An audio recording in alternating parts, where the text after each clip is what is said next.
Good morning guys! Marami kasing nagtatanong sa inyo kung papaano daw yung calorie deficit. So, lahat kasi ng tao is merong maintenance calorie per day ang pwede niyang ma-intake para hindi siya tumaba or hindi siya pumayat. So, ngayon sa calorie deficit kasi, kunyari may maintenance ka na 2,000. So, kung gusto mong pumayat, magma-minus ka lang ng 300 to 500. So, kung nag-uumpisa ka pa lang, pwede ka naman sa 300 lang. Pero sa akin, kung nag-uumpisa naman ako, sinubukan ko agad 500. So, ayun. So, ituturo ko sa inyo kung paano makuha or malaman yung maintenance calorie nyo. Ito, so tignan nyo yung next video. So ayan, start muna kayo, punta muna kayo sa Google, then search nyo yung TDEE calculator.net.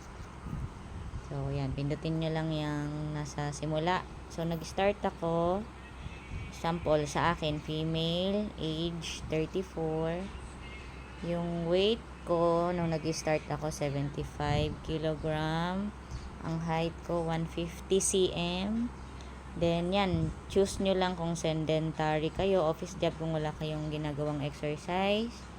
So yan, kung may light exercise 1 to 2 days, moderate, heavy, athlete so ayan, sedentary. Then pindutin nyo na yung calculate. So, may kita nyo yung maintenance calories ko is 1,628. Tapos, ang ideal weight ko daw is 43 to 52. Tapos, yung BMI score ko 33.3. Nandun ako sa 30 plus. So, obese na ako nung 75 na ako. Ayun. So, ibig sabihin kung 1,628 yung maintenance calories ko minus sa 500. So, daily, ang aking calories is 1,128 lang ang ini-intake ko.